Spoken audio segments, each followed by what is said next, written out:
Bem, irmãos, graças a Deus, louvado seja o nome do Senhor.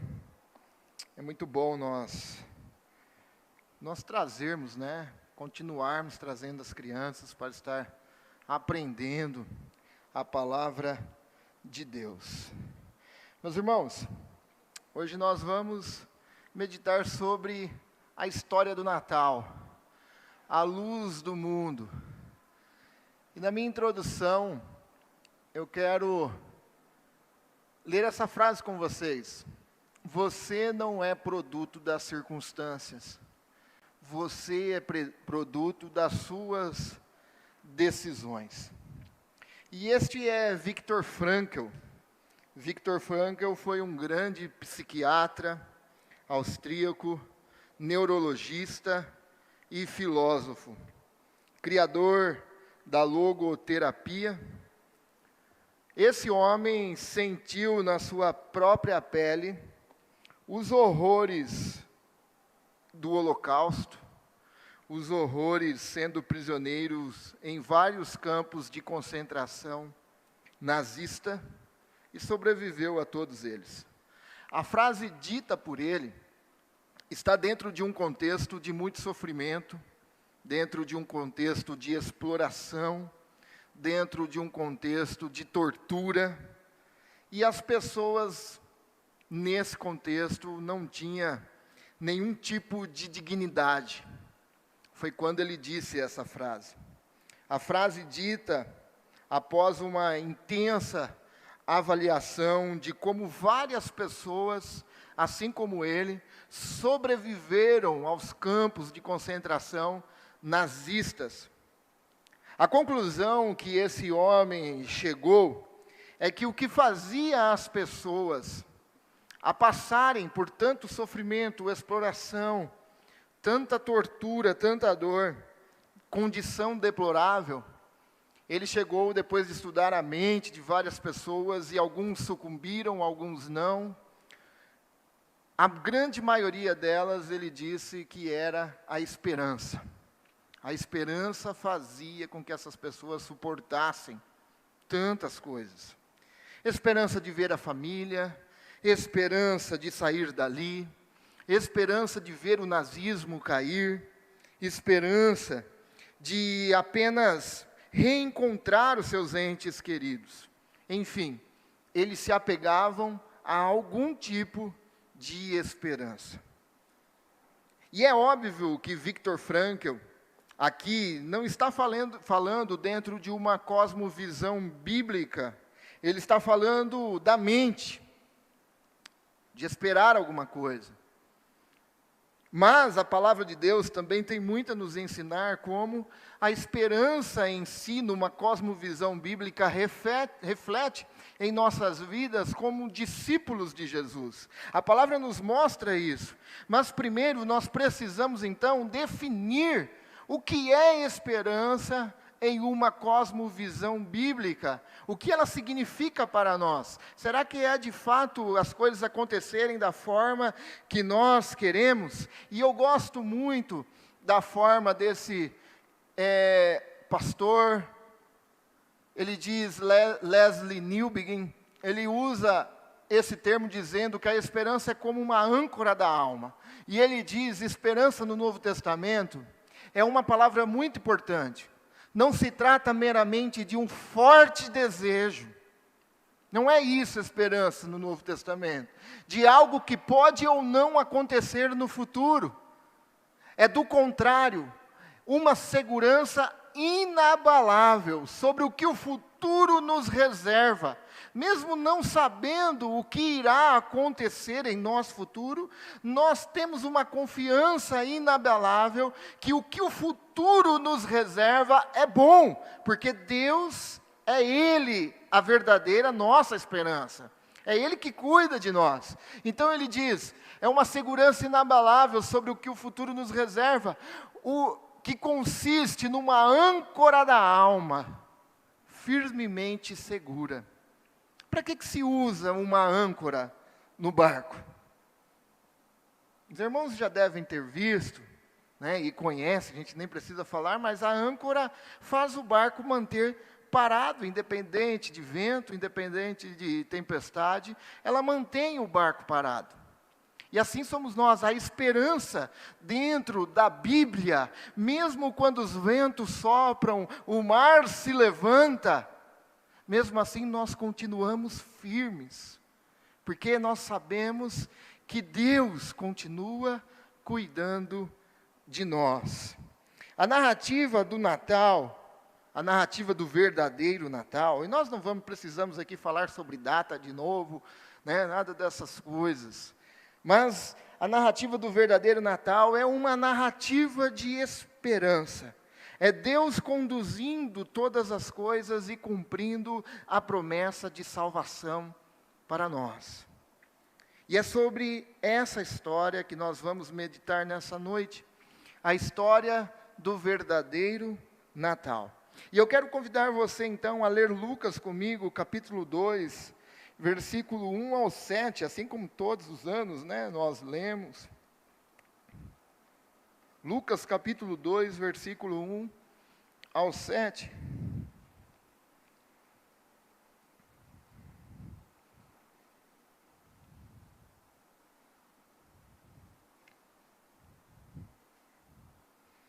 Todos encontraram? Amém? Amém? Diz-nos assim: naqueles dias foi publicado um decreto de César Augusto, convocando toda a população do império para recensear-se. E o primeiro recenseamento, foi feito quando Quirino era governador da Síria. Todos iam alistar-se, cada um à sua própria cidade. José também subiu da Galiléia, da cidade de Nazaré, para a Judéia, a cidade de Davi, chamada Belém, por ser ele da casa e da família de Davi, a fim de alistar-se com Maria, sua esposa, que estava grávida. Estando eles ali, completaram-se-lhe os dias, e ela deu à luz o seu filho primogênito. Enfaixou e deitou numa manjedoura, porque não havia lugar para eles na hospedaria. Amém? Feche seus olhos comigo, vamos orar? Pai, em nome de Jesus, que o Senhor venha falar conosco nesta noite. Que o Senhor venha ministrar a Tua palavra em nossos corações. Tenha misericórdia de nós, precisamos ouvir a Tua voz. Fala conosco em nome de Jesus. Amém e amém. Meus irmãos, passagem é bem conhecida de todos os irmãos, né? Chega Natal, nós, via de regra, ou é esse, ou é os cânticos entoados. É que, por detrás dessa passagem, existe um pano de fundo histórico. Quando Deus entrou na história, se vestiu de pele humana, quando Deus não veio em palácio, mas veio em uma manjedoura. E dentro do texto lido, nós temos pelo menos 4 divisões, dando então esse pano de fundo para nós. O primeiro é que ele nos mostra o reino da época. Naqueles dias foi publicado um decreto de César Augusto, convocando toda a população do império para recensear-se. E os irmãos sabem que o império da época era Roma, César Augusto, cujo nome significava supremo, majestoso e sublime. César Augusto era o imperador da época. Seu nome original era Caio Otávio, ou Octavianos. Descobriu então Octavianos que após a morte do seu tio-avô Júlio César, havia deixado então um testamento reconhecendo ele como o seu filho, o seu herdeiro. E no ano 27 a.C., o Senado romano então declara Octavianos ao título de Augusto, que significa majestoso, supremo e sublime.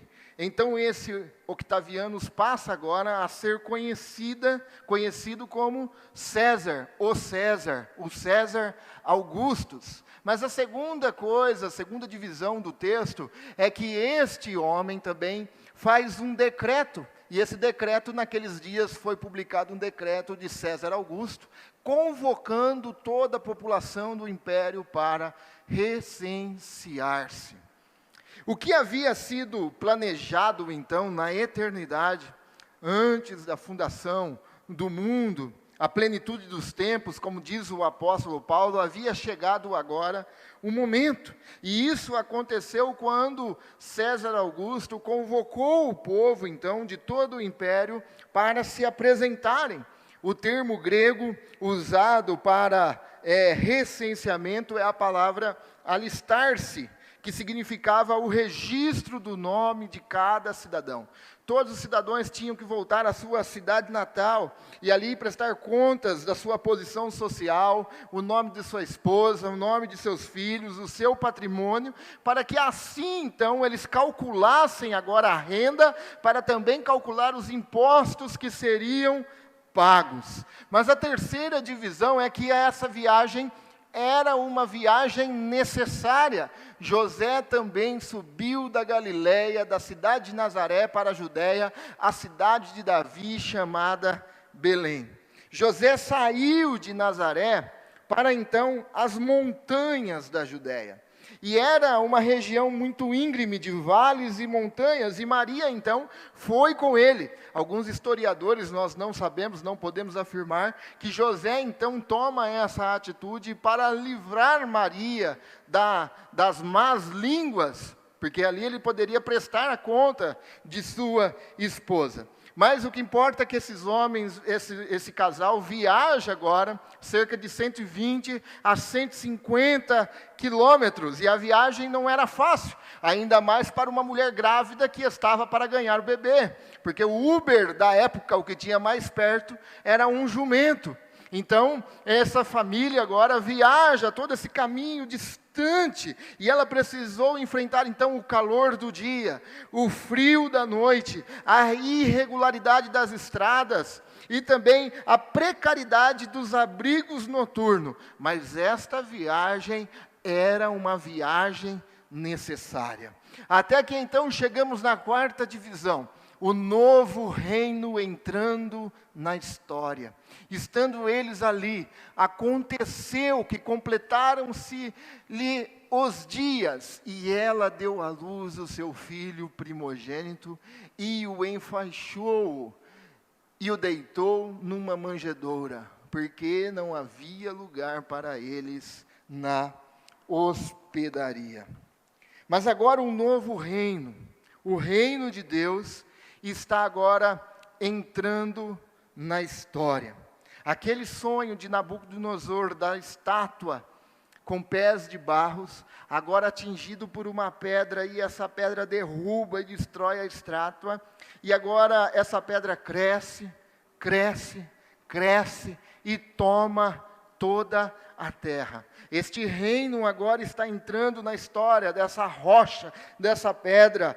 Cristo Jesus, a cidade de Belém, estava abarrotada de pessoas, porque muitas pessoas agora vinham para prestar conta ao império da época, para se apresentarem, e não havia lugar naquela pensão. O hospedeiro não teve como lhe receber, não teve como acolher o casal vindo de Nazaré, mesmo grávida, mesmo pronta para ganhar o nenê, não tinha uma vaga na hospedaria. Então José e Maria agora encontraram uma gruta, e é uma gruta mesmo, muita friagem, muito frio, e essa gruta não é como a gente vê em presépio, né, de tendinha, feno, essas coisas, não, aonde os pastores levavam os animais para dormir, eram cavernas geladas, e é ali então que José leva agora Maria. Eles entram nessa gruta onde pastores guardavam os seus rebanhos, ali um lugar sujo,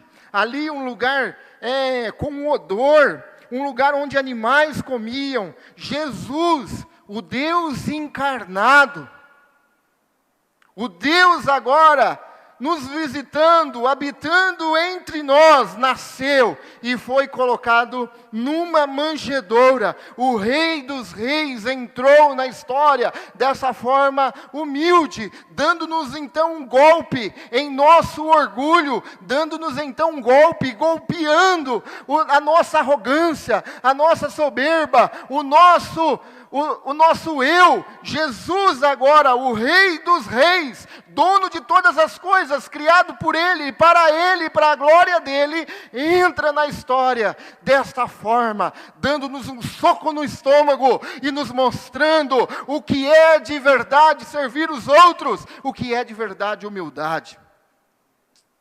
Dessa forma, então, o reino de Deus entra na história.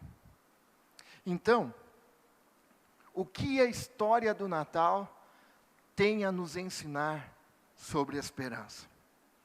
Pastor, você contou tudo isso, você falou sobre tudo isso, você deu uma introdução falando de esperança, mas o que tem a ver o Natal com esperança? E você há de concordar comigo que o Natal verdadeiro, o Natal bíblico, o nascimento do Salvador, tem tudo a ver com esperança. Não o Natal consumista, não o Natal do Papai Noel, não que nessa época todo mundo agora, está mais fácil a ser fraternal.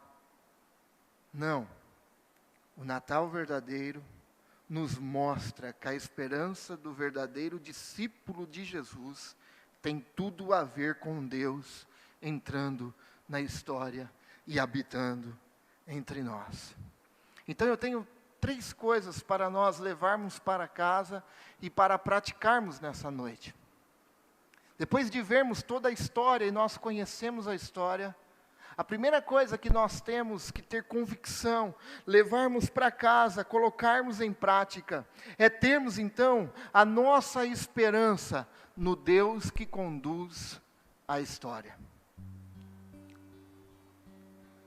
Por ser José da família de Davi, ele precisou ir até Belém. Ele precisava se apresentar na cidade de seus ancestrais. E José toma então agora a sua esposa, talvez o jumento, e vai agora se apresentar na cidade de seus ancestrais. Tudo porque Deus, na plenitude dos tempos, moveu todo um império, o maior império, o Império Romano. Deus moveu o coração de um homem esse que tinha o título de sublime, homem esse que tinha o título de majestoso. Achava-se ele então que ele de fato era esse homem, mas acima desse homem está o verdadeiro, sublime, todo-poderoso, que rege todas as coisas. E Deus move o coração de um homem, Deus move todo um império, para que o propósito dele agora se conclua, e para que José vá à cidade do pão, porque Jesus teria que nascer em Belém, e ele sendo agora o pão da vida, aquele que nos dá vida, aquele que nos dá força. César Augusto era o imperador. César Augusto achava que estava ditando então as regras, mas Deus é quem estava e continua no controle de toda a história. É Deus. Ele achou que estava fazendo algo em benefício próprio, César Augusto. Ele achou que estava fazendo algo em benefício para o seu império, mas na verdade Deus estava movendo a história para que o verdadeiro reino viesse através de Cristo Jesus. O que isso então nos mostra? Isso é a prova que a minha e a tua história está nas mãos do nosso Deus. Isso nos prova que nada foge do controle de Deus. Isso nos prova que nós estamos seguros nas mãos do Deus Todo-Poderoso, que Deus não é pego de surpresa. Isso nos prova que Deus cumpre os seus propósitos, mesmo nós não entendendo, mesmo parecendo coisas adversas. Deus vai sempre concluir o propósito dele em nossas vidas. O que esperança tem a ver com o Natal? Esperança tem a ver com o Natal porque nós temos que ter a convicção de que é Deus quem conduz a minha vida, de que é Deus quem conduz a sua vida. Nós precisamos ter essa segurança. Deus moveu todo o império, moveu o coração de um homem que na terra ele era o maior, mas na verdade ele estava apenas fazendo o plano de Deus. Você pode dar um amém por isso? Deus, lá em Apocalipse, capítulo 5, João vê um livro, e esse livro está selado, e ninguém pode abrir esse livro. E a Bíblia diz que João chorou, porque ninguém foi achado digno de abrir o livro. Então ele ouve uma voz e diz: João, pare de chorar. Eis aí o leão da tribo de Judá. Ele é digno de abrir o livro. Que livro é esse? É o livro de toda a história. A história não caminha desgovernadamente. Deus continua conduzindo toda a história para concluir os seus planos. Amém? O que tem a ver o Natal com esperança? Tem a ver que nós temos que tenha a sua esperança no Deus que cumpre as suas promessas. Deus cumpre as promessas deles, irmão. Talvez você ouve a palavra de alguém e aquela pessoa volta atrás. Assim como nós dissemos esses dias, a questão do voto de Eclesiastes. Alguns fazem votos e não cumprem. Mas Deus não é homem para que minta, e nem filho do homem para que se arrependa. Ele cumpre as promessas dele. Diz-nos a Bíblia, José também subiu da Galileia, da cidade de Nazaré para a Judéia, a cidade de Davi chamada Belém, por ser ele da casa e família de Davi. A viagem era necessária. Eles iriam precisar ir para Belém, porque Deus havia feito uma promessa para o povo de Israel, que da casa de Belém viria o Salvador. Não importa onde eles estivessem, Deus cumpre a sua promessa.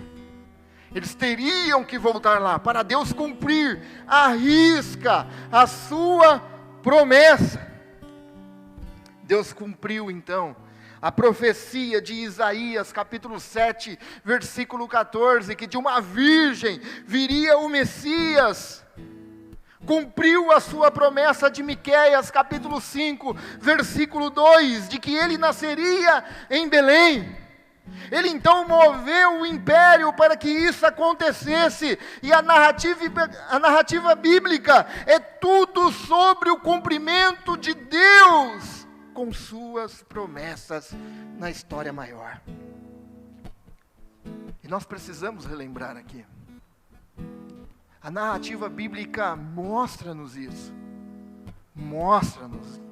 Vira e mexe, nós apresentamos esse Descomplicando o Evangelho, porque a Bíblia mostra isso, que tudo que Deus fez foi bom, e é bom. Tudo que Deus faz é bom. Mas o homem desobedeceu a Deus e caiu. Ele caiu. E com isso agora, O homem viu que ele pecou, ele viu que ele estava nu e ele se esconde. E Deus vem para conversar com o homem e falou: quem te falou, Adão? E então ele começa a falar com Deus, e Deus ali naquele momento faz uma promessa, que viria da semente da mulher e esmagaria a cabeça da serpente. E os anos passam e os homens agora começam a buscar em outras coisas Deus. Mas no centro da história, na plenitude dos tempos, o menino Jesus, o nosso Salvador, o Deus Emanuel, Deus conosco, vem em uma gruta fria, em uma manjedoura, e habita entre nós. E agora a partir dali nós damos uma resposta a Deus, nós temos arrependimento e temos uma nova vida, e agora nós vivemos em comunidade, em missão no mundo, e aguardando agora o advento, a vinda do Senhor, para definitivamente reinarmos com Ele, o nosso Cristo, o nosso Salvador. Essa é a narrativa bíblica, a narrativa da esperança. A diferença é que a nossa esperança não está no futuro, a nossa esperança já aconteceu, está no centro da história, na cruz do Calvário, aonde Ele perdoa todos os nossos pecados, nos reme dos nossos pecados, nos chama agora pelo nome, nos adota como filhos dele, e nos tornamos cordeiros com Cristo Jesus. A narrativa bíblica vem trazendo a conclusão da promessa de Deus para a salvação das nossas almas. Você quer mais esperança do que isso? A pergunta para nós, nessa noite, é: qual tem sido a nossa resposta? Qual tem sido a sua resposta? Qual dos reinos nós temos correspondido? O reino de César Augusto, aquele que pensa que é sublime, aquele que pensa que é supremo, ou o reino de Cristo, o Rei dos Reis, o Salvador? Qual tem sido a nossa resposta? No reino de Augusto, nós temos palácio. No reino de Cristo, nós temos manjedoura. No reino de Augusto, nós temos prepotência, orgulho e soberba. No reino de Cristo, nós temos humildade. Nós temos servidão. Qual tem sido a nossa resposta? A qual reino nós estamos correspondendo? No reino de Augusto, há uma busca incansada sobre fama, poder e glória. No reino de Cristo, há autossacrifício e submissão. Há um oposto entre os dois reinos. Quais são os reinos que nós estamos correspondendo? Quais são os reinos que nós estamos dando a resposta da narrativa da palavra de Deus? E é este reino, um reino de esperança, manifesta na pessoa de Cristo Jesus. Porque lá em Timóteo diz: Cristo, a nossa esperança. Não é um alto desejo, como disse Neil Bigman, do que é bom ou do que é ruim, mas é uma fé inabalável que Deus cuida de nós. Qual tem sido a nossa resposta? É este reino de esperança que eu quero lhe convidar nessa noite. O reino de Cristo é o reino da esperança para todos os homens. Não há outro. As pessoas tentam pacificar. As pessoas buscam por paz. A ONU diz isso. Mas se nós queremos paz, se queremos esperança, há apenas um reino que pode trazer isso a nós. E este reino é o reino de Cristo Jesus. Somente esse reino. O anjo, porém, lhes disse aos pastores: não temais, eis aqui vos trago boa nova de grande alegria. Sabe o Messias que vocês estavam esperando? Sabe o Messias que vocês estavam aguardando? Ele não foi no palácio. Ele mandou vir até vocês. Homem brutos. Homem que quando não tinha outra coisa para fazer, foi até vocês que o Messias mandou vir aqui dar o recado. E eu vim com uma mensagem: eis que eu trago boa nova de grande alegria, que o será não só para vocês, mas para todo o povo, para todos aqueles que creem que Cristo Jesus é o Salvador, o único e suficiente Salvador, e que não há outro mediador a não ser Jesus, o Nazareno. É que hoje vos nasceu a verdadeira mensagem do Natal, a plenitude dos tempos, o plano de Deus elaborado na eternidade. Ó pastores, aconteceu hoje. Hoje vos nasceu na cidade de Davi o Salvador, o ungido, o Messias, o Filho de Deus, que é Cristo, o Senhor. Glória a Deus, glória a Deus. Esta é a verdadeira mensagem do Natal. Eu quero encorajar você, quando você agora reunir-se com sua família, seja com 1 ou com 30, seja com quantos for, e nós fazemos isso lá, quando você estiver na sua casa, reunido com sua família, tire 5 minutinhos, e fale qual é o verdadeiro sentido do Natal. Passe isso à frente. Eu quero encorajar você a tirar 5 minutinhos ali antes do jantar e falar para a sua família: o Natal é a boa nova de grande alegria. É Jesus nascendo, o Salvador, o Cristo, o Senhor. Incentive isso. Fale sobre isso. Não perca essa oportunidade nesse fim de ano. Não deixe passar em branco. Nós não podemos fazer isso. Se nós trocarmos os valores do verdadeiro sentido do Natal, como nós iremos então querer que a sociedade entenda isso? Não deixe passar isso em branco. Em nome de Jesus, fale do amor de Deus, enviando o menino Jesus entre nós. Nós vamos orar nesse momento. E eu quero então lhe convidar, se você entrou aqui nessa noite buscando por esperança, mas não uma esperança que a coisa dê certo, uma esperança inabalável de cuidado e segurança. Eu quero orar por você nessa noite,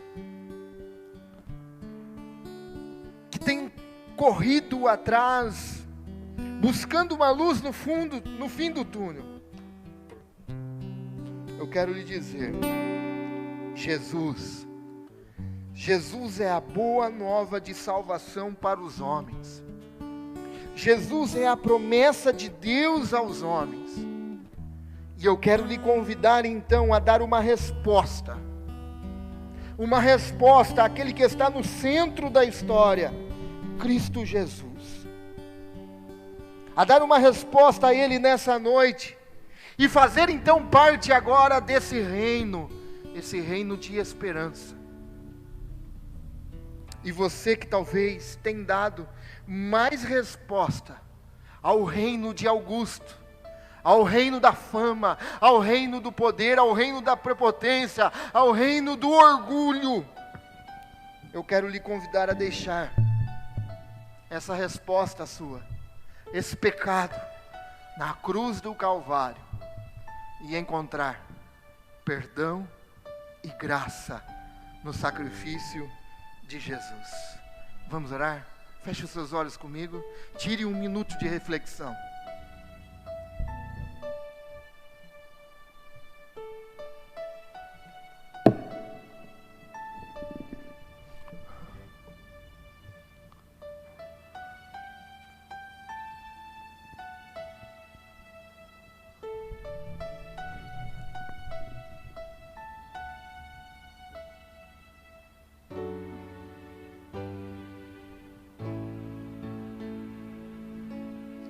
Deus, em nome de Jesus, nos perdoa, Pai. Não existe nada melhor do que ser amigo de Deus. Caminhar seguro, Aleluia. estudar o seu.